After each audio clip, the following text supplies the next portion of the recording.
যে আল্লাহ রাব্বুল আলামিন যখন একা ছিলেন তারপর আল্লাহ পাক কি করেছেন জানতে ইচ্ছা করে না? আচ্ছা, আজকে আমরা হিস্ট্রিটা বলছি, শুনুন। আল্লাহ পাক একা ছিলেন, তারপর আল্লাহ সৃষ্টি করেছেন আরশে আজিম। আল্লাহ পাক সৃষ্টি করেছেন কি? আরশে আজিম। আরশ কি জিনিস? যেই আরশের ছায়ায় আল্লাহ পাক কিয়ামতের মাঠে 7 শ্রেণীর মানুষকে ছায়া দিবেন, যেদিন এই ছায়া ছাড়া অন্য কোনো ছায়া থাকবে না। আরশটাকে একটু বুঝি।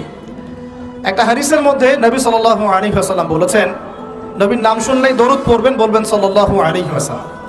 নবীজি বলছেন, দেখো এই পৃথিবী থেকে প্রথম মহাবিশ্বের দূরত্ব হচ্ছে 500 বছরের পথ। কত বছর? 500 বছর। এভাবে দ্বিতীয় মহাকাশ থেকে তৃতীয় মহাকাশ দূরত্ব 500 বছরের পথ। এইভাবে প্রত্যেক আসমানের মধ্যে দূরত্ব হচ্ছে কত বছরের পথ? 500। সপ্তম আসমানের উপরে আছে সিদরাতুল মুনতাহা। কি আছে?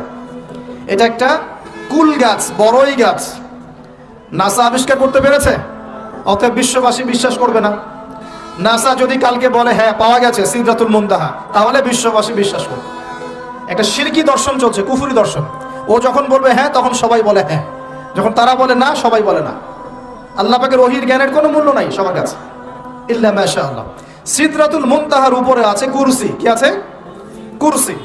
আল্লাহ পাকের কুরসি, যেটা আপনি আয়াতুল কুরসির মধ্যে পড়েন, ওয়াসিআ কুরসিয়ুহুস সামাওয়াতি ওয়াল আরদ, মানে আল্লাহ পাকের কুরসিটা আসমান জমিনকে ঘিরে রেখেছে। আর বলে রাখি যে প্রত্যেক ফরজ নামাজের পর যে আয়াতুল কুরসি পড়ে, জান্নাতে যাওয়ার জন্য তার একটাই বাধা, মৃত্যু। মৌত হয়ে গেলে জান্নাতে চলে যাবে ইনশাআল্লাহ। একটা হাদিস আসছে, রাত্রেবেলা ঘুমানোর সময় কেউ যদি আয়াতুল কুরসি পড়ে, সারা রাত আল্লাহর পক্ষ থেকে একজন ফেরেশতা তাকে পাহারা দিবে ইনশাআল্লাহ। এই ফেরেশতা তো দেখা যায় না, দেখা যায়? তো কয়দিন পর যদি বলে যে যা দেখা যায় না তা বিশ্বাস করা যাবে না, আসলে কিন্তু এপিস্টেমোলজি তাদের এটাই, যা দেখে না তা বিশ্বাস করে না। পশ্চিমারা কি ফেরেশতায় বিশ্বাস করে? কেন করে না? এটা তো একটা প্রশ্ন, উত্তরটা আমি বলছি আপনাদেরকে।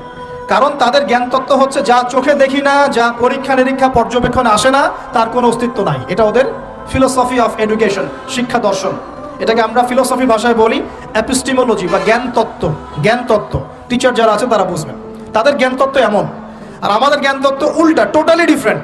আমরা কি বলি? আমরা বলি ওয়াকুলিল হাক্কু মির রাব্বিকুম, সত্য আল্লাহর পক্ষ থেকে আসে। আমরা বলি যে অদৃশ্যে বিশ্বাস না করা পর্যন্ত কেউ মুমিনই হতে পারবে না। ইমানের কয় পিলার? ইমানের কয় পিলার? 6 পিলার। আমানতু বিল্লাহি, আল্লাহর প্রতি বিশ্বাস করলাম, ওয়া মালাইকাতিহি, তার ফেরেশতাগণের প্রতি, ওয়া কুতুবিহি, আল্লাহ পাকের আসমানি কিতাব সমূহের প্রতি, ওয়া রুসুলিহি, আল্লাহ পাকের রাসূলগণের প্রতি, ওয়াল ইয়াউমিল আখির, পরকালের প্রতি, ওয়াল কদরি খায়রিহি ওয়া শাররি, তাকদীর বা ভাগ্যের ভালো মন্দের প্রতি। এই 6টার একটাও কি চোখে দেখা যায়? আল্লাহকে দেখেছেন? ফেরেশতা দেখেছেন? আমাদের নবীকেও কি দেখেছেন? শুধু কোরআনটা আপনি চোখের সামনে দেখছেন, আর কিচ্ছু আপনি দেখছেন না। পরকাল দেখেছেন? তাকদীর, ভাগ্য দেখেছেন? কিচ্ছু দেখে নাই। এই 6টা পিলারে বিশ্বাস না করতে পারলে কেউ মুমিন হতে পারবে না। পারবে? আলিফ লাম মিম যালিকাল কিতাবু লা রাইবা ফি হুদাল লিল মুত্তাকিন। কারা মুত্তাকি? আল্লাযীনা ইউমিনুনা বিল গায়বি। এই যে 6টা গায়েবে যারা বিশ্বাস করে, এরা হলো মুমিন, মুত্তাকি। তাহলে আমাদের জ্ঞানের ভিত্তিটা কি? আমরা অদৃশ্যে বিশ্বাস করি। আর ওদের জ্ঞানের ভিত্তি হচ্ছে ওরা চাক্ষুষ যা দেখে তাতে বিশ্বাস করে। এই জায়গাতেই তো পার্থক্য জ্ঞানতাত্ত্বিক। এই কারণেই ওরা ফেরেশতায় বিশ্বাস করে না, আল্লাহ বিশ্বাস করে না, নবী রাসূলগণে বিশ্বাস করে না। তারা বলছে আল্লাহর সন্তান আছে, নাউযুবিল্লাহ। হ্যাঁ, তারা আসমানি কিতাবে বিশ্বাস করছে না, তার ধর্মের কনসেপ্টে বিশ্বাস করছে না। তারা পরকাল, পুনরুত্থান, হাসর, কিয়ামত, মিজান, পুলসিরাত কিছুই বিশ্বাস করে। বিশ্বাসগত পার্থক্য এখানে। এখন মুমিন মুসলিম হিসাবে আমরা বিশ্বাস করি আল্লাহ পাকের ফেরেশতা আছে না নাই? আছে। এখন এই ফেরেশতারা 8 জন ফেরেশতা, বড় বড় 8 জন ফেরেশতা, তারা আল্লাহ পাকের আরশটাকে ধরে রেখেছে। কয়জন ফেরেশতা? 8 জন। এই 8 জন ফেরেশতা আল্লাহর আরশকে টেনে নিয়ে আসবে কিয়ামতের মাঠে। বলেন সুবহানাল্লাহ। আল্লাহ পাকের এমনও ফেরেশতা আছেন যারা একটা ফুৎকার দিবে, জাস্ট একটা ফু, এক ফুৎকারে পুরো মহাবিশ্ব ধ্বংস হয়ে যাবে। এত শক্তিশালী ফেরেশতা আছে আল্লাহ পাকের। আমরা যখন মায়ের গর্ভে ছিলাম, এরকম একজন ফেরেশতাই আল্লাহর পক্ষ থেকে রূহ নিয়ে এসে মায়ের গর্ভে ফুঁকে দিয়েছে এবং আল্লাহর হুকুমে 4টা বিষয় লিখে দিয়েছে। আমরা প্রত্যেকে যখন মায়ের গর্ভে ছিলাম, বয়স ছিল 4 মাস 10 দিন। আমরা তো সব ভুলে গেছি এখন, এগুলো মাত্র 4 মাস 10 দিন। এখন শরীরে শক্তি আছে তো, এই জন্য শৈশব, বাল্যকাল সব ভুলে গেছি। আবার একদিন শরীরে শক্তি থাকবে না, তখন আবার আল্লাহ আল্লাহ করা শুরু করবে। 2 দিন ডায়রিয়া হলেই আল্লাহ আল্লাহ শুরু হয়ে যায়। যখন মানুষ সুস্থ থাকে আল্লাহর বিরুদ্ধাচারণ করে, আল্লাহ বলতে কেউ নাই। ঠিক আছে? তো ওই ফেরেশতা লিখে দিয়েছেন 4টা জিনিস আল্লাহর পক্ষ থেকে। 1, সেই ব্যক্তির হায়াত কতটুকু হবে। 2, দুনিয়াতে রিজিক পাবে, কি কি রিজিক পাবে। 3 নাম্বার, তার কাজগুলো কি কি হবে, দুনিয়ায় কি কি কাজ করবে সে। আর 4 নাম্বার, তার সৌভাগ্য, সে সৌভাগ্যবান হবে না দুর্ভাগ্যবান হবে, মানে জান্নাতি হবে না জাহান্নামী হবে। এটা লিখে দেওয়া হয়ে গেছে। এখন এরকম 8 জন বড় বড় ফেরেশতা আল্লাহর আরশটাকে ধরে রেখেছে। আর আমরা বলছি কুরসির কথা। এই কুরসি আসমান জমিনকে ঘিরে আছে। আর আয়াতুল কুরসি যে ব্যক্তি তেলাওয়াত করবে ইনশাআল্লাহ তাআলা আল্লাহর পক্ষ থেকে একজন ফেরেশতা তাকে সারা রাত পাহারা দিবে ইনশাআল্লাহ। কে অপরকে আল্লাহর জন্য মহব্বত করে। বয়ফ্রেন্ড গার্লফ্রেন্ড ট্রেডিশন বলা হচ্ছে না, বয়ফ্রেন্ড গার্লফ্রেন্ডের হারাম জেনার ভালোবাসা বলা হচ্ছে না। কি বলা হচ্ছে? দিনের জন্য, আল্লাহর জন্য দুজন পরস্পরকে ভালোবাসে, আল্লাহর জন্যই বিচ্ছেদ ঘটে। 5 নাম্বার, সেই ব্যক্তি যাকে, যুবক ভাই শোনেন ভালো করে, সেই ব্যক্তি যাকে কোনো সুন্দরী নারী জেনার জন্য ডাকে, সুন্দরী উচ্চ বংশের কোনো মেয়ে নিজেই জেনা করার জন্য ডাকে, কিন্তু যুবক বলে আমি আল্লাহকে ভয় করি, ইন্নী আখাফুল্লাহ, আমি আল্লাহকে ভয় করি। এরকম যুবক আছে এখনো বাকি সমাজে? এখন তো ইচ্ছা করেই মানুষ জেনা করে। এখন তো জেনা এত সহজ, মানুষ 1000, 1500, 2000 টাকা দিয়ে জেনা করতে পারে। এই সমাজে জেনা সহজ, বিয়ে হয়েছে কঠিন। এই সমাজে জেনাটা সহজ হয়ে গেছে, বিয়েটা কঠিন হয়ে গেছে। এই জন্য বিয়ের ঝামেলা অনেকে যেতে চায় না। জেনা করেই তো আমি যা উদ্ধার করার করছি। বিয়ে করলে খাওয়াতে হবে, নিজের পায়ে দাঁড়াতে হবে, এই লাগবে সেই লাগবে, সুবহানাল্লাহ। কিন্তু প্রিয় ভাই মনে রাখবেন, যদি আপনি জেনা থেকে বেঁচে থাকতে পারেন, আল্লাহ পাক আপনাকে সাক্ষাৎ মৃত্যুর হাত থেকেও বাঁচাতে পারেন। এটা আমি এমনি এমনি বলি নাই, আমি দলিল দিচ্ছি। জেনা এমন একটা পাপ, যেই পাপ থেকে যদি কোনো যুবক নিজেকে বাঁচাতে পারে, আল্লাহ পাক তাকে সাক্ষাৎ মৌতের হাত থেকেও বাঁচাতে পারবে ইনশাআল্লাহ। কিভাবে? 3 বন্ধু যাচ্ছে রাস্তা দিয়ে, হঠাৎ করে ঝড়, বন্ধু 3 জন ঢুকে গেল গুহার মধ্যে। কিসের মধ্যে? গুহায়, যে পাহাড়ি এলাকায় আপনারা থাকেন যারা, গুহার মধ্যে। হঠাৎ করে পাহাড়ের পাথর দিয়ে গুহার মুখটা বন্ধ হয়ে গেল। এখন খোলার কোনো অপশন নাই। সবাই বলছে এখন 3 জন, এখন তো আমরা বের হতে পারবো না। সবাই সবার নেক আমলের ওসিলা দিয়ে আল্লাহর কাছে দোয়া করো। কিসের ওসিলা দিয়ে? নেক আমলের ওসিলা দিয়ে দোয়া করতে হয়। যে হাদিস, মৃত মানুষকে ওসিলা করে তার জন্য নজর মানত জবাই করে দোয়া করতে হয় না, নিজের নেক আমলের ওসিলা দিয়ে আল্লাহর কাছে দোয়া করতে হয়। আল্লাহ পাক এখন দোয়া শুনলেন। একজন বলছে আমি আমার পিতা মাতাকে খুব খেদমত করতাম, তাদেরকে দুধ পান না করে দুধ পান করাতাম না, নিজেও করতাম না, ছেলেদেরকে করাতাম না। আল্লাহ এই কাজটা তোমার ভালো লাগলে আজকে গুহার মুখ থেকে পাথর সরিয়ে দাও। পাথর একটু সরে গেল। পাথর আল্লাহর কথা শোনে কিনা? শোনে না? সবাই আল্লাহর কথা শোনে। আগুন আল্লাহর কথা শোনে কিনা? ইব্রাহিমের জন্য আগুন ঠান্ডা হয়ে যায় নাই? আচ্ছা, তারপরে আরেকজন দোয়া করছে, আল্লাহ আমার এক কর্মচারী ছিল, তার বেতন বাকি ছিল, সে বেতন না নিয়ে চলে গেছে, আমি সেই বেতনটা দিয়ে কিছু গবাদি পশু কিনেছি। আস্তে আস্তে গবাদি পশু বেড়েছে, অনেক দিন পর সে এসেছে টাকা চাওয়ার জন্য। তা আমি বলেছি সবই তোমার, সব নিয়ে চলে যাও। সে বলেছে আপনি কি ফাইজলামি করতেছেন আমার সাথে? আমার টাকা আমাকে দেন। বলছে না, তোমার টাকা দিয়ে আমি এটা কিনেছিলাম, আজকে বংশবৃদ্ধি হয়েছে, সব তোমার, নিয়ে যাও। সে নিয়ে গেল। সে বলছে আল্লাহ এই কাজ যদি তোমার সন্তুষ্টির জন্য করে থাকি, আজকে আমাকে বাঁচাও। পাথর একটু সরে গেল। এবার তৃতীয় ব্যক্তি, এই ছেলে বলছে, যুবক ছেলে, আল্লাহ আমার একজন চাচাতো বোন ছিল। কে ছিল? এই যে বয়ফ্রেন্ড গার্লফ্রেন্ড, খালাতো বোন, চাচাতো বোন। এখন তো বিচ্ছিরি অবস্থা। এখন এমন একটা অবস্থা, পশ্চিমা সভ্যতার রিপোর্টগুলো পড়ে দেখি, ভাইও বোনের সাথে জেনা করে না। ওদের ওখানে নিজের আপন পিতার দ্বারাও মেয়ে সেক্সুয়াল হ্যারাসমেন্টের শিকার হয়। ওরা আমাদেরকে শেখায় এখন ভালো কোনটা মন্দ কোনটা। আর আমরাও আমাদের মাথাটা কবে যে বিক্রি করে দিলাম। ওদের কাছ থেকে ভালো মন্দ শিখতে হচ্ছে, কোরআন সুন্নাহ বাদ দিয়ে ওদের কাছ থেকে ভালো মন্দ শিখতে হচ্ছে। তো চাচাতো বোনকে সে খুব ভালোবাসতো, তাকে সে পেতে চাইতো, মানে তার সাথে সেক্সুয়াল সম্পর্ক করতে চাইতো। আমাকে 1000 বা 100 স্বর্ণ মুদ্রা দিতে পারো, দিনার, তাহলে আমি তোমার সাথে সেক্স করবো, মানে জেনা করবো, নাউজুবিল্লাহ। তো সেই ছেলে অনেক কষ্ট করে এই টাকাগুলো বা এই দিনারগুলো অর্জন করে, কামাই করে, দিন রাত পরিশ্রম করে, ঠিক আপনারা যেমন করছেন আর। তো এরপর সে তার স্বর্ণ মুদ্রা দেয়, দিয়ে বলে যে এখন আমাকে আমার কাজ করতে দাও। তখন সেই মেয়ে রাজি হয়। ঠিক যে মুহূর্তে তারা সেক্সুয়াল সম্পর্কটা করবে, ঠিক ওই মুহূর্তেই এই মেয়ে বলে ওঠে, হে আল্লাহর বান্দা, আল্লাহকে ভয় করো। আমি সারা জীবন আমার সতীত্বকে ধরে রেখেছি, কাউকে দেইনি। আমি কারোর সাথে এরকম অন্যায় করি নাই, আমি খারাপ মেয়ে নই, তুমি আমার ইজ্জতটা নষ্ট করো না। কে বলছে কথা? মেয়ে। ওই অবস্থা থেকে কি একটা ছেলের উঠে আসা সম্ভব? এটা কি এতটাই সহজ? এটা কিন্তু সহজ না। সত্যি কথা বলতে এই বিষয়টা কিন্তু এতটাও সহজ না। যারা অবিবাহিত তারা হয়তো বুঝতে পারবে না, বিবাহিতরা বুঝতে পারছে। তো ওই অবস্থা থেকে সেই টাকাগুলো না নিয়ে সেই স্বর্ণমুদ্রা মেয়েকে দিয়ে ওখান থেকে সেই ছেলে উঠে আসে আল্লাহর ভয়ে। সে এখন গুহার মধ্যে আটকা পড়েছে, আল্লাহকে বলছে, আল্লাহ ওই দিন ওই কাজ যদি তোমার সন্তুষ্টির জন্য করে থাকি, আজকে আমাকে মৃত্যুর হাত থেকে বাঁচাও। সমস্ত পাথর ধপধপ করে সরে গেল গুহার মুখ থেকে। এটা কিন্তু কোনো গাল গল্প না, এটা বনু ইসরাইলের ঘটনা, সত্য ঘটনা। এই হাদিস থেকে আমি আপনাকে দলিল দিচ্ছি যে যদি জেনার মতো পাপ থেকে আপনি আমি সরে আসতে পারি, সাক্ষাৎ মৌত থেকে আল্লাহ বাঁচাতে পারে। প্রিয় ভাই, সেই যুবক আরশের ছায়া ছায়া পাবে যে তার যৌবনকালটাকে আল্লাহর পথে কাটিয়েছে এবং যে যাকে কোনো সুন্দরী মেয়ে জেনার জন্য আহ্বান করে সে বলে আমি আল্লাহকে ভয় করি। আমরা তওবা করি, আমরা কোনো প্রকার জেনার পাপে যাব না ইনশাআল্লাহ। যদি হারাম কোনো সম্পর্ক থেকে থাকে আজকেই এই নাম্বার ডিলিট করে ফেলতে হবে, আল্লাহ পাক তৌফিক দান করুন। ডিলিট করার আগে আবার ফোন করে বলেন না যে আজকে থেকে আর কথা বলবো না, তাহলে এই কথা আর কোনোদিন শেষ হবে না। একবারই বন্ধ, ডিসকানেক্টেড। কার জন্যে? আল্লাহর জন্য। এবং এটা করার পরে আল্লাহকে বলতে হবে, আল্লাহ শুধু তোমার ভয়ে এবং তোমার সন্তুষ্টি পাওয়ার জন্য আমি জেনা থেকে বেরিয়ে আসলাম। আল্লাহ তুমি আমাকে হেদায়েত দাও, ঈমান দাও, আমল দাও এবং তোমার রাস্তায় আমাকে বেহিসাব রিজিক দাও। এবং নেককার কুমারী, নেককার প্রেমময়ী, তাকওয়াবান, মুত্তাকি একজন স্ত্রী আল্লাহ তুমি আমাকে দান করো। ইনশাআল্লাহ আল্লাহ পাক আপনাকে দান করো। আল্লাহ পাক দান করো। আল্লাহ পাকের জমিন প্রশস্ত, আল্লাহর হাত প্রশস্ত। আল্লাহর হাতকে সংকীর্ণ মনে করবেন না, আল্লাহর জমিনকে সংকীর্ণ মনে করবেন না। আল্লাহ পাক যাকে ইচ্ছা বেহিসাব রিজিক দিতে পারে ইনশাআল্লাহ।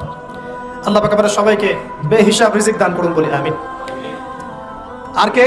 আর সেই ব্যক্তি যে এত গোপনে দান করে, যার বাঁ হাত জানে না ডান হাত কি দান করেছে। যার বাঁ হাত জানে না ডান হাত কি দান করেছে। আমাদের মতো নয় যে 10,000 টাকা দান করলে সবাইকে না জানানো পর্যন্ত ঘুম হচ্ছে না, এমন নয়। দান এমন গোপনে করে যে তার বাঁ হাত জানে না ডান হাত কি দান করছে। আল্লাহ পাক আমাদের সবাইকে গোপনে দান করার তৌফিক দেন। এর মানে এই না যে প্রকাশ্যে দান করা যায় না, প্রকাশ্যেও দান করা যায়।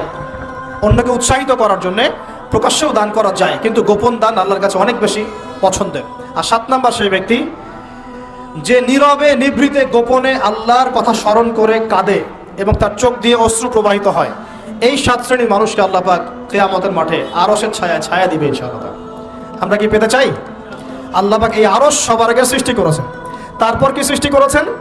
কলম। কি? কলম। কলম সৃষ্টি করে আল্লাহ পাক বলেছেন উকতুব, লিখো। কলম বলছে মায়দা আকতুব, আমি কি লিখবো?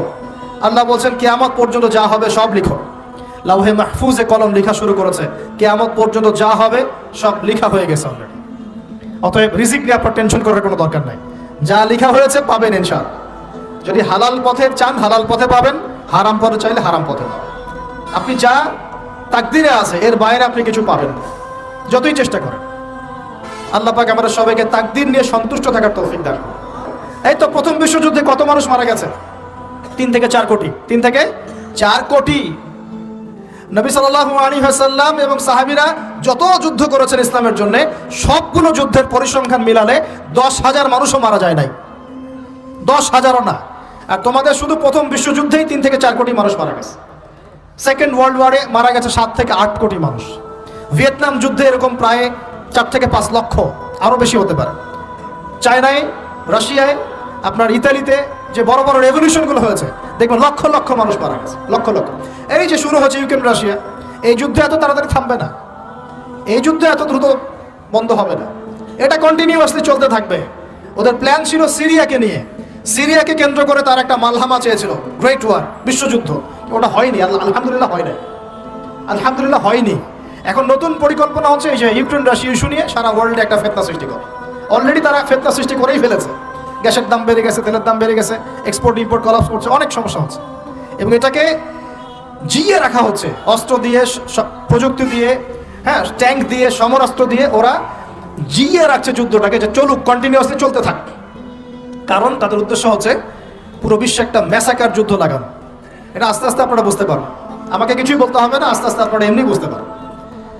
সারা বিশ্বে একটা গ্রেট ওয়ার হতে পারে, যেটাকে মিলিটারি অ্যাফেয়ার্স যারা বুঝেন তারা বলেন যে নিউক্লিয়ার ওয়ার বা পারমাণবিক যুদ্ধের কথা বলেন। এটা কিন্তু আমাদের দরজায় দাঁড়িয়ে আছে। আমরা দোয়া করি এমনটা না হোক, কিন্তু হতে পারে। আমরা দোয়া করি এমনটা না হোক, কিন্তু হতে পারে। হলে কি হবে সেই চিন্তা আমাদের করতে হবে। তো যারা বলে ইসলাম তরবারির জোরে ছড়িয়েছে, তাদের এইসব কথা বলার কোনো অধিকার নাই, এতে লজ্জা করা উচিত। কারণ শুধু ফার্স্ট ওয়ার্ল্ড ওয়ারেই 3 থেকে 4 কোটি মানুষকে তারা মেরে ফেলেছে। আল্লাহ পাক কি বলছেন? আল্লাহ পাক বলছেন ইন্নী আ'লামু মা লা তা'লামুন, আমি যা জানি তোমরা তা জানো না। মানে আমার অনেক শুকরগুজার বান্দা থাকবে যারা আমার আনুগত্য করবে, আমার বিরুদ্ধাচরণ করবে না। আমরা ওই বান্দাদের অন্তর্ভুক্ত হতে চাই, আল্লাহ পাক কবুল করুন বলিয়া। এটা বলে রাখি যে জান্নাতের 120টা কাতার হবে। কয় কাতার? 120 কাতার। এর মধ্যে 80টা কাতার হবে উম্মতে মুহাম্মাদের মধ্য থেকে, আলহামদুলিল্লাহ। এবার আল্লাহ পাক আদম আলাইহিস সালামকে সৃষ্টি করলেন নিজ হাতে। সূরা সাদের মধ্যে আল্লাহ পাক বলেছেন খলাকতু বিয়াদাই, আমি নিজ হাতে ওকে সৃষ্টি করেছি। আল্লাহর হাত কেমন সেটা ব্যাখ্যা করার দরকার নাই, এগুলো নিয়ে চিন্তা করতে যাবেন না। আল্লাহ পাকের মতোই, কারোর সাথে সাদৃশ্যপূর্ণ নন। আল্লাহ পাক এবার আদম আলাইহিস সালামকে সৃষ্টি করে নাম শিক্ষা দিলেন।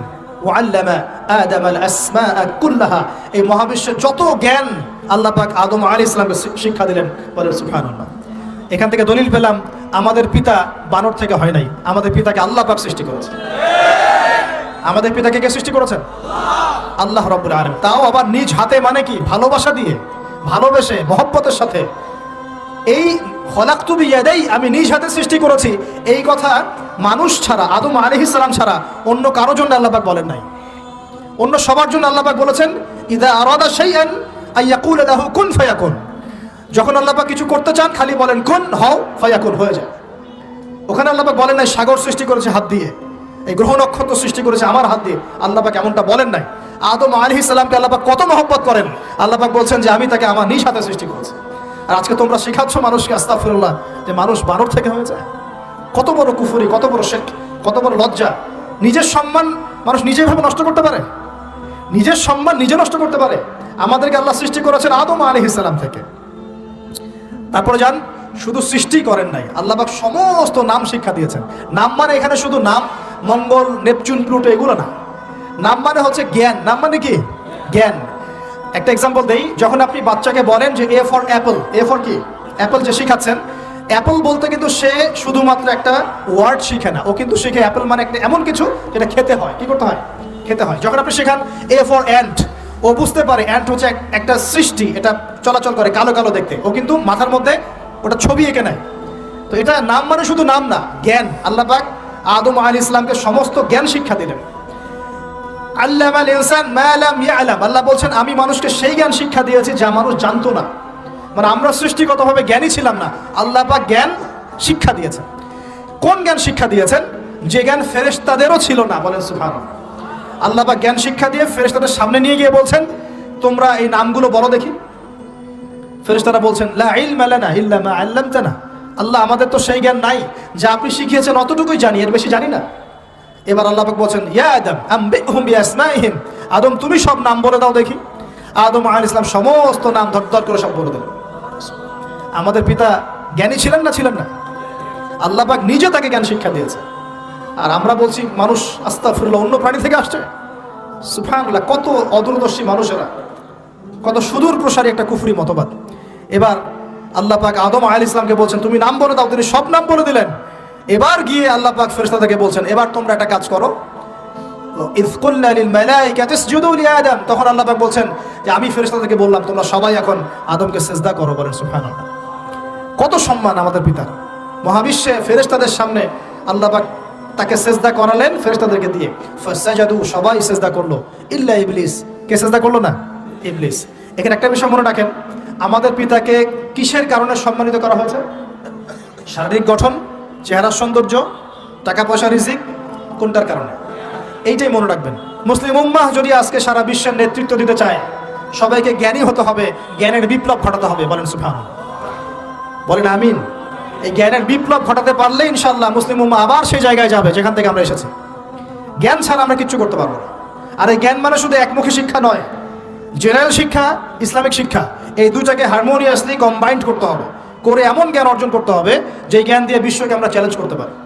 এটাই এই বিশ্বের সবচেয়ে বড় চ্যালেঞ্জ এখন, মুসলিমদের সবচেয়ে বড় চ্যালেঞ্জ এখন এটাই, ইসলামিক শিক্ষা এবং জেনারেল শিক্ষাকে একত্রিত করে এমন প্রজন্ম তৈরি করা যে প্রজন্ম আগামী দিনে উম্মাকে নেতৃত্ব দেবে ইনশাআল্লাহ। এই একটা কাজ যদি কেউ করে যেতে পারে, আল্লাহ পাক তৌফিক দেখ, আমরা দোয়া করি আল্লাহ পাক এমন নেতা আমাদের উপরে নিয়ে আসুক যারা এরকম প্রজেক্ট লঞ্চ করতে পারে। বলেন আমিন। দোয়া করতে কোনো সমস্যা? অথবা যদি কেউ হাল না ধরে আল্লাহ পাক যেন এমন কিছু মানুষ তৈরি করে দেন যারা এই জ্ঞানতাত্ত্বিক বিপ্লব নিয়ে কাজ করবে ইনশাআল্লাহ। এটা সবচেয়ে ইম্পর্টেন্ট কাজ এখন, না হলে আজকে থেকে 20-30 বছর পরে এই প্রজন্মকে আপনি আর খুঁজে পাবেন না। দেখবেন এমন প্রজন্ম চলে আসছে যারা বলবে আল্লাহর সাথে আমাদের কোনো সম্পর্ক নাই, নামাজ পড়বে না, রোজা রাখবে না, যাকাত দিবে না, আল্লাহকে চিনবে না। দেখে নিয়েন, আমরা দোয়া করি এমনটা না হোক, কিন্তু যদি আমরা হাল ছেড়ে দিই এখন এমনটাই হবে সামনে। এটা খিদিরের দৃষ্টিভঙ্গি দিয়ে আপনাদেরকে বললাম, জ্ঞানতাত্ত্বিক রেভলিউশন দরকার। যদি কেউ কোনো উদ্যোগ না গ্রহণ করে, অ্যাটলিস্ট বাসায় পারিবারিকভাবে হলেও আপনাকে শেখাতে হবে সন্তানকে, কোনো অপশন নাই। এবার ফাসাজাদু, সবাই সিজদা করেছে ইল্লা ইবলিস, ইবলিস করে নাই। কেন করছে না ইবলিসের সমস্যাটা কি? ইবলিসকে আল্লাহ পাক জিজ্ঞাসা করছেন, মা মানাআকা আল্লা তাসজুদা ইযা আমারতুক, আমি তোমাকে আদেশ করলাম আদমকে সিজদা করতে, কে তোমাকে নিষেধ করলো সিজদা করতে? ইবলিস বলছে, বেশি চালাক, বেশি বোঝে যারা, অতিরিক্ত বুদ্ধিজীবী। ইবলিস ছিল বেশি বুদ্ধিজীবী। ইবলিস ছিল কি? অতিরিক্ত মাত্রার বুদ্ধিজীবী। আছেন আমাদের সমাজের এরকম কিছু মানুষ। ও বলছে খলাকতানি মিন নার, আমাকে সৃষ্টি করেছেন আগুন দিয়ে, আগুন তো সুপিরিয়র মাটির চাইতে। ওয়া খলাকতাহু মিন তিন, আর আপনি এই আদমকে সৃষ্টি করেছেন মাটি থেকে, কাদা মাটি দিয়ে, আমি কেন আদমকে সিজদা করতে যাব? যুক্তি, অতি যুক্তিবাদী, অতি বুদ্ধি। আল্লাহ পাক বলছেন ফাখরুজ মিনহা ফাইন্নাকা রাজিম, এখান থেকে বের হয়ে যাও, তুমি অভিশপ্ত। ফাইন্না আলাইকা লা'নাতা ইলা ইয়াউমিদ্দিন, আমার আদেশ লঙ্ঘন করার কারণে কিয়ামত পর্যন্ত তোমার উপর লানত, অভিশাপ বর্ষিত। আল্লাহ পাক তাড়িয়ে দিলেন, একদম থ্রোন অ্যাওয়ে। আমরা বলি না আউযু বিল্লাহি মিনাশ শাইতানির রাজিম, রাজিম শব্দের মানে হচ্ছে বিতাড়িত, থ্রোন অ্যাওয়ে, কার্সড, যাকে অভিশাপ করা হয়েছে। এবার ভালো করে শোনেন প্রিয় ভাই, ইবলিসের এই স্টেটমেন্টগুলো শোনেন। এবার ইবলিস বলছে রব্বি আনজিরনি ইলা ইয়াউমি ইউবআসুন, এই স্টেটমেন্টটা ভালো করে শোনেন। ইবলিস বলছে রব্বি, হে আমার রব। ইবলিস বলছে রব্বি, হে আমার রব। ইবলিস বলছে রব্বি, হে আমার রব, আমাকে অবকাশ দিন, আনজিরনি, আমাকে অবকাশ দিন, ইলা ইয়াউমি ইউবআসুন, কিয়ামত দিবস পর্যন্ত। ইবলিস আল্লাহকে বিশ্বাস করে কি করে না? ইবলিস আস্তিক না নাস্তিক বলেন? ইবলিস বলছে রব্বি, রব্বি মানে কি? হে আমার রব। রব্বি মানে রব না, রব্বি মানে আমার রব। রব্বুন মানে রব, রব্বুহু তার রব, রব্বুহুম তাদের রব, রব্বুকা মানে তোমার রব, রব্বুকুম মানে তোমাদের রব, রব্বি মানে কি? আমার রব, রব্বুনা আমাদের রব। এটা গ্রামার, বুঝতে পারছেন? ইবলিস বলছে রব্বি মানে কি? হে আমার রব, আনজিরনি, আমাকে অবকাশ দিন, ইলা ইয়াউমি ইউবআসুন, কিয়ামত দিবস পর্যন্ত। ইবলিস আস্তিক না নাস্তিক? তাহলে এখন বলেন তো, আমরা যারা দুনিয়াতে আল্লাহকে অস্বীকার করছি তারা ইবলিসের চেয়ে বড় না ছোট? দলিল দিলাম তো, নাকি এমনি এমনি বললাম? আচ্ছা, আল্লাহ পাক বলছেন যাও, ফাইন্নাকা মিনাল মুনজারিন, তোমাকে অবকাশ দেয়া হলো, কারণ কিয়ামত পর্যন্ত সময় আল্লাহর কাছে খুব বেশি কিছু না, একদিনেরও কম, অল্প সময়, একটা সকাল একটা সন্ধ্যার মতো। ঠিক আছে, দিলাম, যাও। এবার ইবলিস চ্যালেঞ্জ করছে, এই চ্যালেঞ্জটা আমাদের সবাইকে মনে রাখতে হবে, সারা জীবন ইবলিসের এই স্টেটমেন্টটা মনে রাখতে হবে। সেটা কি? ইবলিস বলছে ফাবিমা আগওয়াইতানি, সূরা আরাফ পড়ে দেখবেন। ইবলিস বলছে ফাবিমা আগওয়াইতানি, আপনি যে আদমের কারণে আমাকে আজকে বের করে দিলেন জান্নাত থেকে, লা আকুদান্না লাহুম সিরাতাকাল মুস্তাকিম, আমি সেই আদমের সরল পথে ওত পেতে বসে থাকবো, চুপটি ঘাপটি মেরে বসে থাকবো, ঘাপটি মেরে ওর জন্য বসে থাকবো। আর সুম্মা লাতিয়ান্না মিন বাইনি আইদিহিম, আমি অবশ্যই তার সামন থেকে আসবো। সুম্মা লাতিয়ান্নাহুম মিন বাইনি আইদিহিম, আমি আদম সন্তানদের সামন থেকে আসবো, সামন থেকে মানে সরাসরি ওয়াসওয়াসা দিব। ওয়া মিন খালফিহিম, পেছন থেকে আসবো মানে পিছন থেকে ওয়াসওয়াসা দিব। ওয়া আন আইমানিহিম, ডান দিক থেকে ওয়াসওয়াসা দিব। ওয়া আন শামাইলিহিম, বাম দিক থেকে আসবো। ওয়া লা তাজিদু আকসারাহুম শাকিরিন, আপনি বেশিরভাগ আদম সন্তানকে শুকরগুজার পাবেন না। ইবলিস ঠিক বলেছে না ভুল বলেছে? বেশিরভাগ মানুষ নামাজ পড়ে না, বেশিরভাগ মানুষ সুদ খায় কি খায় না, বেশিরভাগ মেয়ে এখন বেপরদায় চলে কি চলে না, বেশিরভাগ মানুষ এখন অন্যায় করে কি করে না, বেশিরভাগ মানুষই আল্লাহ থেকে দূরে চলে। ইবলিস কিন্তু ঠিকই বলেছে, ঠিক বলে নাই? আচ্ছা, আল্লাহ পাক বলছেন ঠিক আছে যাও, তোমার চ্যালেঞ্জ তোমার জায়গায়, তবে আমার বান্দারা যদি সারা জীবনও অন্যায় করার পরে একবার, যদি খালি একটাবার মন থেকে তাওবাতান নাসুহা মানে প্রকৃত তওবা করে, খালেস তওবা করে, আল্লাহর কাছে ফিরে আসে, বলে আস্তাগফিরুল্লাহ, আল্লাহ আমাকে মাফ করে দাও, রব্বিগফির ওয়ারহাম, আল্লাহ মাফ করো, ক্ষমা করো, আস্তাগফিরুল্লাহাল্লাযী লা ইলাহা ইল্লা হুয়াল হাইয়ুল কাইয়্যুম ওয়া আতুবু ইলাইহি, বা আমার কাছে একটাবার যদি মাফ চায়, ক্ষমা চায়, তার সারা জীবনের গুনাহ আমি মাফ করে দেব ইনশাআল্লাহ। আর কি চাই? ওই যে বললাম না, আমাদেরকে ভালোবেসে আল্লাহ সৃষ্টি করেছেন। এবার ইবলিস চলে গেল, আর আদম আলাইহিস সালামের পাঁজর থেকে আল্লাহ পাক সৃষ্টি করলেন হাওয়া আলাইহিস সালাম। বলে সুবহানাল্লাহ। কারণ সঙ্গিনী ছাড়া আমরা চলতে পারবো না। পারবো? যারা চিরকুমার সঙ্গে নাম লেখাচ্ছ এগুলো থেকে বের হয়ে আসো। এখন চিরকুমার থাকার টেন্ডেন্সি মানুষের। চিরকুমার থাকতে হবে কেন? সঙ্গী দরকার আছে কি নাই? আছে। একা একা লাগে, মানুষ একা একা চলতে পারে না। ইব্রাহিম আলাইহিস সালাম একা চলে আসছেন, তার সাথে সারা আলাইহিস সালাম ছিলেন। আমাদের নবীজি যখন একা, তার সাথে খাদিজা রাদিয়াল্লাহু আনহা ছিলেন। ঠিক আছে? ঠিক একইভাবে আদম আলাইহিস সালাম একা একা জান্নাতে, আল্লাহ পাক তার পাঁজর থেকে সৃষ্টি করলেন কাকে? হাওয়া আলাইহিস সালাম। বলে রাখি, হাওয়া আলাইহিস সালাম ছিলেন পৃথিবীর সবচেয়ে সুন্দরী নারীদের একজন। দুজন নারীকে সবচেয়ে সুন্দরী বলা হয়। কয়জন? একজন হাওয়া আলাইহিস সালাম, আর একজন ইব্রাহিম আলাইহিস সালামের স্ত্রী সারা আলাইহিস সালাম। মনে থাকবে? এখানে মনে রাখবেন, নিজে যদি পবিত্র থাকেন, নিজের চরিত্রকে পবিত্র রাখেন, ইনশাআল্লাহ আপনি সব দিক থেকে ভালো একজন মেয়ে পাবেন। নিজের চরিত্র ঠিক থাকবে না, জেনা করবেন, 10 ঘাটের পানি খেয়ে আসবেন, দেখবেন যাকে বিয়ে করেছেন ও 15 ঘাটের পানি খেয়ে আসে। সতর্ক থাকবেন, আল্লাহ পাক হেফাজত করুন, বলি আমিন। এবার তারা দুজন জান্নাতে থাকতে লাগলেন। আল্লাহ পাক বলছেন, একটু মনোযোগ দেন, আল্লাহ বলছেন যে তোমরা দুজন জান্নাতে থাকো। ফাকুলা মিনহা রাগাদান হাইথু শি'তুমা, জান্নাতে যা ইচ্ছা তোমরা খাও, কোনো সমস্যা নেই, থাকো খাও। ওয়ালা তাকরাবা হাদিহি শাজারা, কিন্তু একটা আদেশ করছি তোমাদেরকে, এই যে গাছটা দেখছো এই গাছের কাছেও যাবে না। শব্দগুলো বোঝার চেষ্টা করো। আল্লাহ পাক বলছেন না যে গাছের ফল খাবে না, আল্লাহ পাক বলছেন গাছের কাছেও যাবে না। ঠিক যেমন আল্লাহ বলছেন ওয়ালা তাকরাবু আমওয়ালাল ইয়াতীম, এতিমের মালের কাছেও যাবে না। আল্লাহ বলছেন না এতিমের মাল খেও না। আল্লাহ বলছেন ওয়ালা তাকরাবু জিনা, জেনার কাছেও যেও না। আল্লাহ কিন্তু বলছেন না জেনা করো না। ঠিক একই ভাষায় আল্লাহ পাক বলছেন ওয়ালা তাকরাবা হাদিহি শাজারা, তোমরা দুজন এই গাছের কাছেও যাবে না। That's all. আর কোনো সমস্যা নাই, জান্নাতে থাকো। এবার তারা জান্নাতে থাকতে লাগলেন। থাকতে থাকতে এক পর্যায়ে ইবলিস ওয়াসওয়াসা দেওয়া শুরু করলো। কি ওয়াসওয়াসা দিল যে আমাদের পিতামাতা সেখানে চলে গেলেন? ভাবার বিষয় তো নাকি? কি এমন বললো ইবলিস যে আমাদের পিতামাতা রিসিভড হয়ে গেলেন? এই কথাটা আছে সূরা তাহায়। কোন সূরা? সূরা তাহা পড়ে দেখবেন। আল্লাহ পাক বলছেন ইবলিস আমাদের পিতাকে বোঝাচ্ছে, বলছে ইয়া আদম, হে আদম, হাল আদুল্লুকা, আমি কি তোমাকে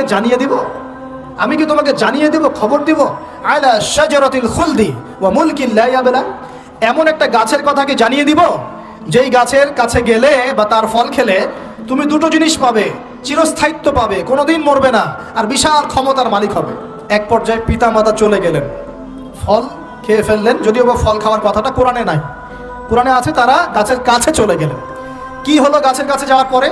ফালাম্মা যাকাশ শাজারা, আল্লাহ পাক বলছেন যখন তারা গাছের কাছে চলে গেলেন, ভাই লক্ষ্য করেন, যখন তারা গাছের কাছে চলে গেলেন, প্রথম যে ঘটনা ঘটলো, বাদাত লাহুমা সাওআতুহুমা, তাদের যে কাপড় ছিল জান্নাতের কাপড়, গায়ে কাপড়টা ধাপাস করে খুলে পড়ে। এখানে যদি আপনার কাপড়টা খুলে যায় কেমন লাগবে? বা কেউ যদি জোর করে কাপড় আপনার খুলে ফেলে কেমন লাগবে? কেউ যদি 10 জন জোর করে ধরে আপনার কাপড় খুলে দেয় কেমন লাগবে?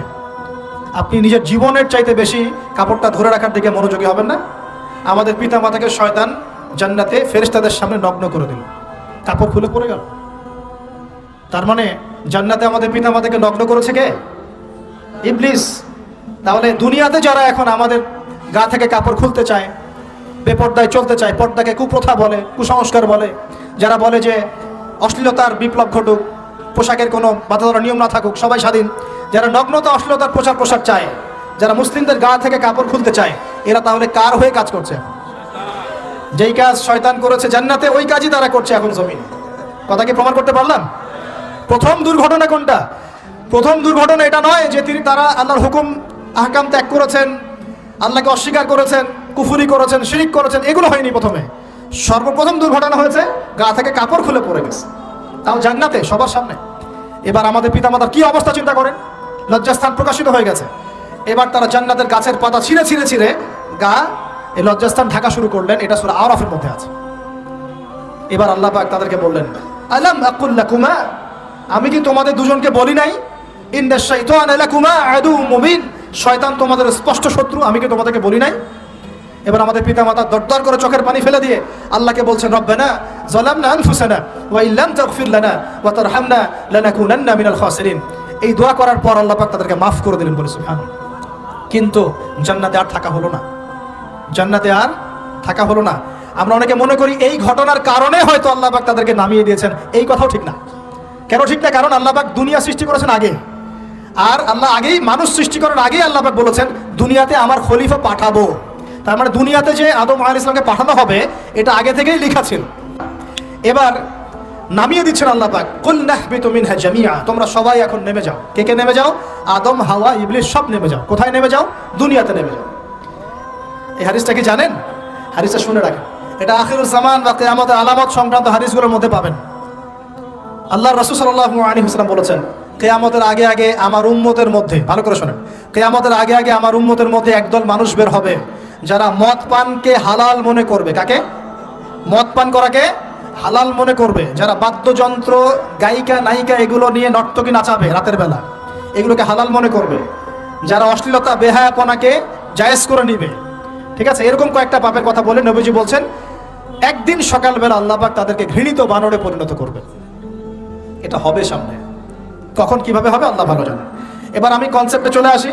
এই যে পৃথিবীতে নেমে আসলাম, তাহলে আমরা কোত্থেকে আসছি ভাই? আমরা কি পৃথিবীর অধিবাসী ছিলাম? আমরা জান্নাতে ছিলাম, ওখান থেকে আল্লাহ পাক পাঠিয়েছে। এবার পৃথিবীতে এসে আদম আলাইহিস সালামের যুগে খুব একটা দুর্ঘটনা ঘটে নাই, একটা ঘটেছে। কয়টা? একটা। ভাই হাবিলের কুরবানি কবুল হয়, কাবিলের অন্তর্দাহ হয়, জ্বালা হয়। কেন হাবিলেরটা কবুল হবে, কাবিলের কেন হচ্ছে না? এই হিংসার বশবর্তী হয়ে কাবিল হাবিলকে হত্যা করে ফেলে। হত্যা করে লাশটা দাফন করার পদ্ধতিও তার জানা ছিল না। আল্লাহ কাককে পাঠালেন, কাককে দেখে সে শিখলো। প্রথম দুর্ঘটনা হচ্ছে হাবিল কাবিলের দুর্ঘটনা। বলে রাখি, আজকেও নিজের ভাইয়ের বেশে বহু কাবিল মুসলিম সমাজের মধ্যে ঘুরে বেড়ায়।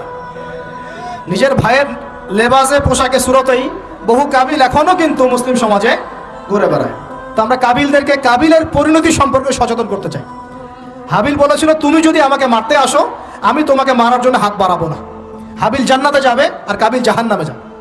কেন কাবিল জাহান্নামে যাবে? নবীজি বলেছেন পৃথিবীর প্রথম হত্যাকাণ্ড সংগঠিত করেছে কাবিল। এই কারণে পৃথিবীতে যত খুন হবে সমস্ত খুনের পাপের একটা অংশ কাবিলের আমল নামায় যোগ করা হবে। বলে নাউজুবিল্লাহ। একটা কথা মনে রাখবেন, সদকায়ে জারিয়া যেমন আছে, গুনাহে জারিয়াও আছে। একটা মদের দোকান দিয়েছেন, যত মানুষ মদ খাচ্ছে সমস্ত গুনার একটা অংশ আপনার কাঁধে আসছে। সিনেমা হল করেছেন, মানুষ সারাদিন নেকড়া ছবি দেখে, নগ্ন ছবি দেখে, যত মানুষ এখানে পাপ করবে সমস্ত পাপের একটা অংশ আপনার কাঁধে যাবে। আবার একটা মাদ্রাসা করেছেন, যত মানুষ এখানে দ্বীনি ইলম শিখবে এই নেকির একটা অংশ আপনি পাবেন ইনশাআল্লাহ। মরে গেলেও কবরে পাবেন ইনশাআল্লাহ। আল্লাহ পাক আমাদের সবাইকে সদকায়ে জারিয়া করার তৌফিক দেন, গুনাহে জারিয়া থেকে বাঁচিয়ে রাখুন। খুব খেয়াল রাখবেন, আল্লাহ পাক আমাদের হেফাজত করুন বলি আমিন। এবার ওই যুগ শেষ, নূহ আলাইহিস সালামের যুগ। এই যুগে আল্লাহর একই সুন্নত। নূহ আলাইহিস সালাম 950 বছর দাওয়াত দিলেন, 40টা বা 80টা পরিবার ইসলাম কবুল করেছে, বাকিরা করে নাই। যারা করে নাই আল্লাহ পাক তাদেরকে ডুবিয়ে মারলেন, যারা করেছে আল্লাহ পাক উদ্ধার করলেন। সোজা কথা। আজকে সারা পৃথিবীতে যত মানুষ আমরা বেঁচে আছি না, আমরা কোনো না কোনোভাবে ওই 80 পরিবারের সদস্য। আমরা ভাই ভাই, আমরা ওই ফ্যামিলি, 80 ফ্যামিলির অন্তর্ভুক্ত। কিরকম করে? নূহ আলাইহিস সালামের 4 সন্তান ছিল। কয় সন্তান? এক সন্তানের নাম হচ্ছে হাম। কি নাম? হাম। হাম ছিল একটু কালো বর্ণের। হামকে দিয়ে আফ্রিকার কন্টিনেন্টে যত মানুষ দেখছেন ব্ল্যাক স্কিনের, কালো স্কিন, এরা সবাই হামের বংশধর। মজা না বিষয়টা? মানুষের অস্তিত্ব পৃথিবীতে, ইতিহাস, এগুলো খুব ইন্টারেস্টিং টপিক। ইতিহাস পড়তে থাকলে আপনি ডুবে যাবেন। কত কিছু বিশ্ব হয়েছে আর কত কিছু হবে সামনে, সুবহানাল্লাহ। তখন আপনার অস্তিত্ব জানান দিবে যে আমি কত ক্ষুদ্র, মহাবিশ্ব কত বড়, আল্লাহ কত বড়, কত সময় চলে গেছে আর আমি এই সময় কি করছি। এক ভাইয়ের নাম শাম। এই শামকে কেন্দ্র করে এই আরবের যে মানুষগুলো আছে, আরব, অ্যারাবিয়ান, এরা শামের বংশধর। আরেক ভাইয়ের নাম ইয়াফাস। কি নাম? ইয়াফাস। ইয়াফাসের বংশধর হচ্ছে পশ্চিমারা, মানে রোমক যারা, তারা। আরেক ভাইয়ের নাম ছিল কেনান। কি নাম? কেনান। এ ইমান নিয়ে আসে নাই, ওই যে প্লাবনে ডুবে মরে গেছে। মরে যাওয়ার পরে আদম আলাইহিস সালাম বলেছিল, আল্লাহ আমার পরিবারের অন্তর্ভুক্তকে মাফ করে দাও। আল্লাহ বলেছেন, লাইসা মিন আহলিক, সে তোমার পরিবারের কেউ না। নবীর সন্তান হয়েও, নবীর সন্তান হওয়ার পরেও ইমান না আনার কারণে সে জাহান্নামে গেছে। আর আমরা আর কি এমন মানুষ, অমুক আলেমের সন্তান, অমুক বক্তার সন্তান, হ্যাঁ, অমুক পীরের নবাবজাদা, অমুক তমুক, এইসব বড়াই করে লাভ নাই। আমল, আকীদা, ঈমান যদি ঠিক না থাকে আমাদের বংশ পরিচয় আমাদেরকে বাঁচাতে পারবে, আমাদের দেশ, জাতীয়তাবাদ, বর্ণ বাঁচাতে পারবে না। যার যার কবরে তাকে তাকে যেতে হবে। নিজের আমল নিয়ে ফিকির করেন, নিজের কবর নিয়ে ফিকির করেন, অন্যের দিকে চোখ দেওয়া বন্ধ করেন, আগে নিজের কবর ফিকির করেন। আল্লাহ পাক সবাইকে তৌফিক এনায়েত করুন বলিয়া।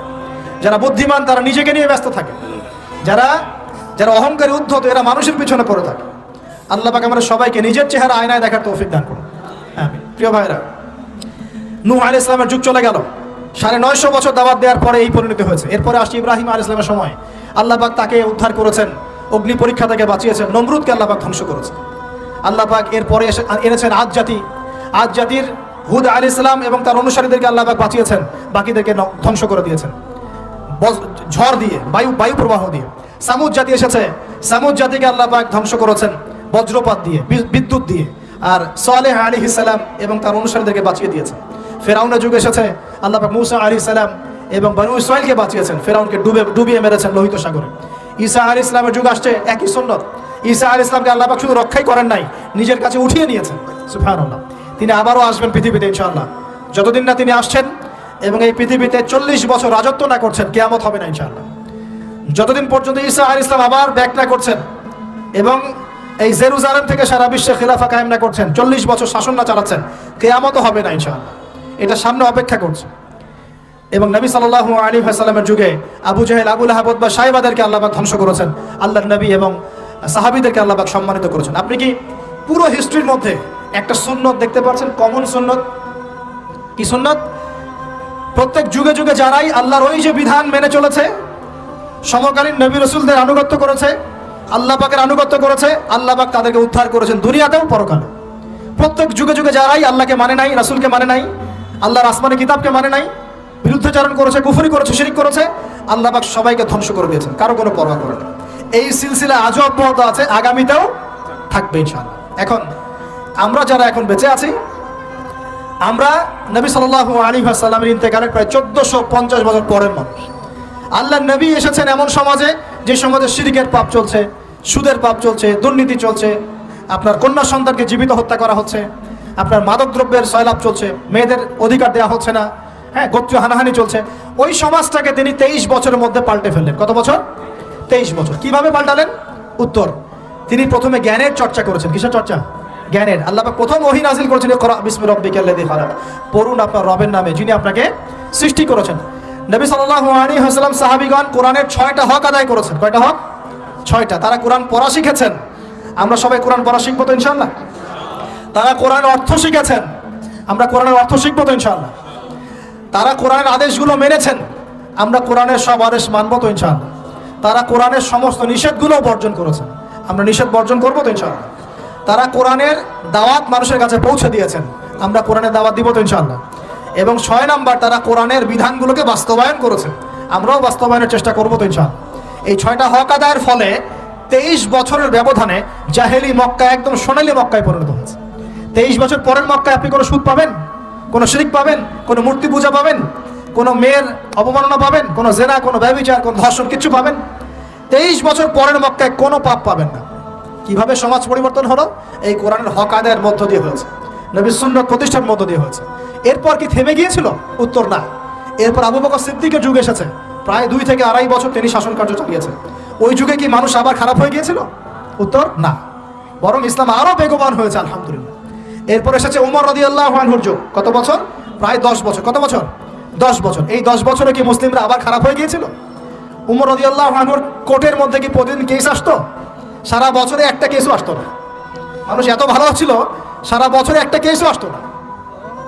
বরং যারা রাষ্ট্রীয় পর্যায়ে দায়িত্বশীল ছিল, তারা এসে বলতো যে আমাদের ভাতাগুলো বন্ধ করে দেন, বসে বসে বেতন দিব কেন, কোনো তো কেসই আসে না, বসে থাকবো কেন? এরকম সমাজ ছিল।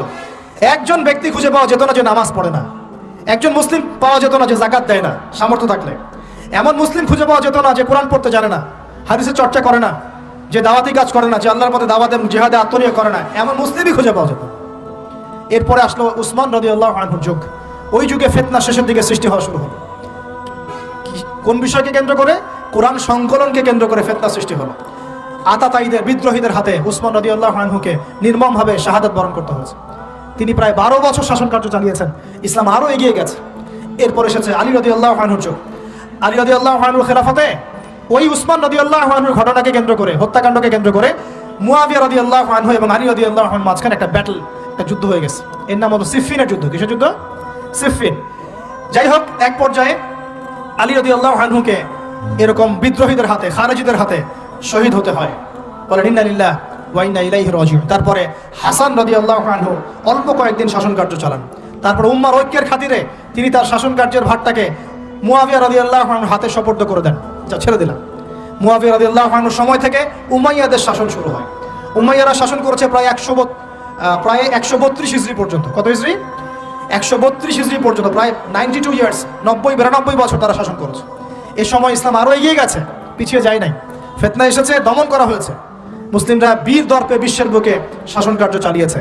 এরপর এসেছে আব্বাসীয়দের খেলাফত। জাব নদীর যুদ্ধে উমাইয়াদের পরাজয়ের পরে আব্বাসীয়রা ক্ষমতায় আসে। তারাও ইসলামকে এগিয়ে নেওয়ার চেষ্টা করছিল, ইসলাম এগিয়ে যাচ্ছিল, জ্ঞান বিজ্ঞানের প্রসার হচ্ছিল। আলহামদুলিল্লাহ, ইসলাম পিছিয়ে যায় নাই, মুসলিমরা পিছিয়ে যায় নাই, সারা বিশ্বে দাপটের সাথে আমরা চলেছি। তারপর আস্তে আস্তে ওই আব্বাসীয়দের পতন শুরু হলো। কাদের হাতে? এই তাতারিদের হাতে, মঙ্গোলিয়ানদের হাতে। মাত্র 40 দিনের ব্যবধানে পুরো বাগদাদের মধ্যে প্রায় 20 থেকে 25 লক্ষ মানুষকে হত্যা করা হয়েছে। বাইতুল হিকমা ধ্বংস করে দেওয়া হয়েছে, লাইব্রেরি ধ্বংস করে দেওয়া হয়েছে, বইপত্রকে নদীতে ফেলে দেওয়া হয়েছে। তারা ছিল উগ্র জাতি। মঙ্গোলিয়ানদের নাম শোনে নাই? হালাকু খান নাম শুনেছেন? চেঙ্গিস খান, হালাকু খান নাম শোনে নাই? ওদের হাতে মুসলিমদের ব্যাপক দমন পীড়ন সহ্য করতে হয়েছে। এভাবে যুগে যুগে তারপর ক্রুসেডাররা আসছে, ক্রুসেড 1টা 2টা 3টা ক্রুসেড হচ্ছে। আস্তে আস্তে উসমানীয়দের রাইজিং হয়েছে, ফাতেমি খেলাফত এসেছে, মামলুকদের শাসন এসেছে, এদিকে মোগলরা শাসন করেছে, কর্ডোভার দিকে আব্দুর রহমান তারা শাসন করেছে। মানে এক কথায় সারা বিশ্বে মুসলিম শাসন ছিল। অটোমান এম্পায়ার 1923 এই সময়ের দিকে, 1914 থেকে 1923 এই সময় পর্যন্ত অটোমান এম্পায়াররাই বিশ্বে ছিল। তারপরে মুসলিমরা আস্তে আস্তে রাষ্ট্র ভাগ করে ফেলেছে, প্রত্যেক রাষ্ট্র টুকরা টুকরা হয়ে গেছে, ইউনিটি নষ্ট হয়ে গেছে, রাষ্ট্রের ভিতরে বিভিন্ন ফাসাদ তৈরি করে দেওয়া হয়েছে, মুসলিমদের ঐক্য ভেঙে গেছে, ইকোনমি দুর্বল হচ্ছে। সব মিলিয়ে আজকে মুসলিমদের আজকে এই অবস্থা হচ্ছে। আমাদের এখন যুবকরা চিনে না আল্লাহকে, নামাজ পড়তে মানুষ খুঁজে পাওয়া যাচ্ছে না, যাকাত দেওয়ার মানুষ পাওয়া যায় না। রমজান মাসে পার্ট টাইম রোজা রাখে, পার্ট টাইম তারাবি পড়ে, পার্ট টাইম জুমায় আসে, পার্ট টাইম ঈদে নামাজ পড়ে। প্রজন্ম আস্তে আস্তে এই জায়গায় চলে আসছে, আল্লাহকে চিনে না, রাসূলকে চিনে না, ইসলামের হিস্ট্রি জানে না, আমাদের শেকড় জানে না। এমনি এমনি হয়নি, লাস্ট 100 বছরে এই জায়গায় আমরা আসছি। লাস্ট 100 বছরের হিস্ট্রি ভালো করে পড়ে দেখবেন, বলার সময় নাই এখানে। লাস্ট 100 বছরের হিস্ট্রি পড়ে দেখবেন, যে জায়গায় আমরা ছিলাম সেখান থেকে একদম তলানিতে নেমে চলে আসছি। এখন প্রশ্ন হচ্ছে, এই অবস্থায় কি চিরস্থায়ী থাকবো, নাকি এখান থেকে আমরা সামনে যাব? সামনে যে এমনি এমনি যাওয়া হবে না এটা নিশ্চিত। সামনে যাওয়ার জন্য কিছু কাজ এবং ক্রাইটেরিয়া মেনটেন করতে হবে। আমরা জানি এরপরে আসবে ইমামুল মাহদির শাসন, তারপরে আসবে নবী ঈসা আলাইহিস সালামের শাসন, তারপরে দাজ্জালকে মেরে ফেলা হবে। আর দাজ্জালকে মেরে ফেলার আগে দাজ্জাল তার অনুসারীদেরকে নিয়ে বিশ্ব শাসন করবে 40 বছর। সরি, 40 বছর না, 40 দিন। 40 দিন। প্রথম দিন হবে 1 বছরের সমান, দ্বিতীয় দিন হচ্ছে 1 মাস, তৃতীয় দিন 1 সপ্তাহের সমান। তারপরে দিনগুলো আমাদের দিনের মতোই। এরপর ঈসা আলাইহিস সালামের আগমনের মধ্য দিয়ে তার ধ্বংস হবে। এরপর ইয়াজুজ আর মাজুজ বের হবে। ইয়াজুজ আর মাজুজ খুব হিংস্র হবে, তাদেরকে হত্যা করার ক্ষমতা মুসলিমদের থাকবে না। মুসলিমরা তুর পাহাড়ে আশ্রয় নেবে, আল্লাহ পাকের গজবে তাদের ঘাড়ের মধ্যে একটা ভাইরাস জন্ম নেবে, এতে তারা মারা যাবে। বড় বড় নখরওয়ালা প্রাণী আল্লাহ পাঠাবেন, পাখি, এরা এসে এদেরকে উঠিয়ে উঠিয়ে কোনো জায়গায় ফেলে দিবে, মহাবিশ্বের কোনো এক জায়গায় এনে ফেলে দিবে। তারপর আল্লাহ পাক বৃষ্টি বর্ষণ করবেন, প্রচুর বৃষ্টি বর্ষিত হবে এবং বিশ্বের এই জমিনটা উর্বর হবে। তখন একটা ডালিম দেখেছেন? ডালিম, একটা ডালিম একটা পরিবার খাবে, একটা ডালিমের খোসার মধ্যে একটা পরিবার আশ্রয় নিতে পারবে, এত বড় বড় ফসল হবে। 40 বছর ঈসা আলাইহিস সালাম এই বিশ্বকে শাসন করবেন, ন্যায়ের ভিত্তিতে, আদালতের ভিত্তিতে। ঘাটে মহিষে 1 ঘাটে পানি খাবে, বাঘে মহিষে 1 ঘাটে পানি খাবে, কেউ কারোর উপর জুলুম করবে না। এরপর তার বিয়ে শাদী হবে, সন্তান হবে এবং তার ইন্তেকালও হবে স্বাভাবিকভাবে, এবং তাকে দাফন করা হবে নবী মুহাম্মদ সাল্লাল্লাহু আলাইহি ওয়াসাল্লামের কবরের পাশে, রওজার পাশে। এরপরে মানুষ আবার খারাপ হওয়া শুরু করবে, এতটা খারাপ হবে যে মানুষ রাস্তার মোড়ে মোড়ে জেনা ব্যভিচারে লিপ্ত হবে, কুকুর শেয়ারের মতো। এই অবস্থায় পশ্চিম দিক থেকে সূর্য উঠবে এবং ব্যবসায়ী ব্যবসা করতে বসেছে, কাপড় খুলেছে, এই কাপড় গুটিয়ে নেওয়ার আগে কিয়ামত হয়ে যাবে। একজন ব্যক্তি পানির বোতল খুলেছে, পানি মুখে দেওয়ার আগেই কিয়ামত হয়ে যাবে। একজন ব্যক্তি বাসা থেকে বের হয়েছে, বাসায় ফেরত যাওয়ার আগে কিয়ামত হয়ে যাবে। উটকে পানি পান করানোর আগে কিয়ামত হয়ে যাবে। ওই সময় তওবার দরজা বন্ধ হয়ে যাবে। এই ইসরাফিল আলাইহিস সালাম সিংহায় ফুঁক দিয়ে দিবেন, মহাবিশ্ব ধ্বংস হয়ে যাবে। আল্লাহ পাক দ্বিতীয় ফুৎকারের মধ্য দিয়ে আবার সবাইকে উঠাবেন এবং এই দুনিয়ার জীবনে আমরা যে কাজগুলো করেছি এর হিসাব আমাদেরকে দিতে হবে। সেদিন যদি আমরা আল্লাহর কাছে প্রত্যেকটা কাজের হিসাব দিতে পারি, কোরআন সুন্নাহর উপর থাকতে পারি, আল্লাহর বিধিবিধান মেনে চলতে পারি, এই কারাগারের জীবনে আল্লাহর বিধান মেনে চলতে পারি, ইনশাআল্লাহ যেই জান্নাত থেকে আসছি আবার সেখানে ফিরে যাবো ইনশাআল্লাহ। আর যদি ওই দিন আমরা হিসাব দিতে ব্যর্থ হই, আল্লাহ না করুক, তাহলে ওই ইবলিসের সাথে, তার অনুসারীদের সাথে আমাদের সবাইকে জাহান্নামে থাকতে হবে বলে নাউজুবিল্লাহ। এভাবে হিস্ট্রি শুরু হয়েছে, হিস্ট্রি শেষ হবে। এই দুনিয়া চিরস্থায়ী হবে না, আর আমাদের অবস্থা এমন থাকবে না। এখন শেষ কথা হচ্ছে, এই অবস্থা থেকে উত্তরণের জন্য আমাদের কি করণীয় আছে? উত্তর, আমাদের প্রথম দরকার জ্ঞান চর্চা। কি দরকার ভাই? জ্ঞান চর্চা, প্রচুর জ্ঞান চর্চা প্রয়োজন। জ্ঞান নাই কিছুই করতে পারবো না। দ্বিতীয় কাজ হলো আমাদের সবার দরকার জানা অনুযায়ী আমল করা। জানা অনুযায়ী আমল করা, যে যত বেশি জানি আমল করার চেষ্টা করি। আল্লাহ পাক তৌফিক দান করুন। এরপর দরকার আদর্শ পরিবার গড়ে তোলা। পারিবারিক আদর্শ সুন্দর হলে পরে সমাজটা সুন্দর হবে ইনশাআল্লাহ। আল্লাহ পাক আমাদের সবাইকে আদর্শ পরিবার গড়ার তৌফিক দান। দিনদার মেয়েকে বিয়ে করবেন, দিনদার ছেলেকে বিয়ে করবেন, অল্পে তুষ্ট থাকবেন, পরিবারের বিষয়ে সবর করবেন এবং সন্তান সন্ততিদেরকে মানুষ করে যাওয়ার চেষ্টা করবেন। এরপর দরকার আমাদের হালাল রিজিক। সবাই যদি হালাল রিজিকে সন্তুষ্ট থাকি, সমাজের মধ্য থেকে অন্যায় এমনি অটোমেটিক কমে যাবে ইনশাআল্লাহ। প্রত্যেকটা কাজ করার আগে চিন্তা করব কিভাবে করলে হালাল হবে, কিভাবে করলে হারাম হবে। এরপর দরকার নবী সাল্লাল্লাহু আলাইহি ওয়াসাল্লামের সুন্নাহ মাফিক জীবন গড়া। 24 ঘন্টার দিন রাতে যে কাজগুলো আছে, এই কাজগুলোকে নবীর সুন্নত অনুযায়ী করার চেষ্টা করব। আল্লাহ পাক তৌফিক দান করুন বলি আমি। আরও দরকার আমর বিল মারুফের কাজ করা, মানে সৎ কাজে আদেশ করা। আমাদের সবাইকেই দাওয়াতি কাজ করতে হবে। একজন দুজন করবে বাকিরা করবে না এমন নয়, সবাইকেই পার্ট টাইম হলেও দাওয়াতি কাজ করতে হবে। নামাজ আপনি পড়ছেন, নামাজের দাওয়াত দেন। আপনি যাকাত দিচ্ছেন, যাকাতের দাওয়াত দেন। আপনি রমজান মাসে রোজা রাখছেন, অন্য ভাইকেও রোজা রাখতে উৎসাহিত করেন। আপনি সুদ খাচ্ছেন না, অন্য ভাইকেও নিষেধ করেন, ভাই আপনিও খান না। আমি যা করি সেটা আপনি অবশ্যই প্রচার করবেন, আপনি যা করেন সেটা আপনি প্রচার করবেন, যা করেন না সেটা বলতে যাওয়ার দরকার নেই। তবে হ্যাঁ, আমলের কথা আপনি বলতেই পারেন। যদি আপনি তাহাজ্জুদ নিয়মিত পড়তে নাও পারেন, মানুষকে আপনি বলতে পারবেন তাহাজ্জুদে নামাজ পড়েন, তাহাজ্জুদ নামাজ পড়া ভালো। ইনশাআল্লাহ আস্তে আস্তে আপনি নিজেও আমল করার চেষ্টা করবেন। আল্লাহ পাক তৌফিক দান করুন। আমর বিল মারুফ, সৎ কাজে আদেশ করতে হবে। আরেকটা হচ্ছে অসৎ কাজে নিষেধ করতে হবে। সৎ কাজে শুধু আদেশ করলেই হয় না, অসৎ কাজেও কি করতে হয়? নিষেধ করতে হয়। মনে রাখবেন, শুধু সৎ কাজে আদেশ করলেই জীবনেও কোনোদিন আপনার উপর কোনো বালা মুসিবত, বিপদ আপদ, গালি তহমত আসবে না।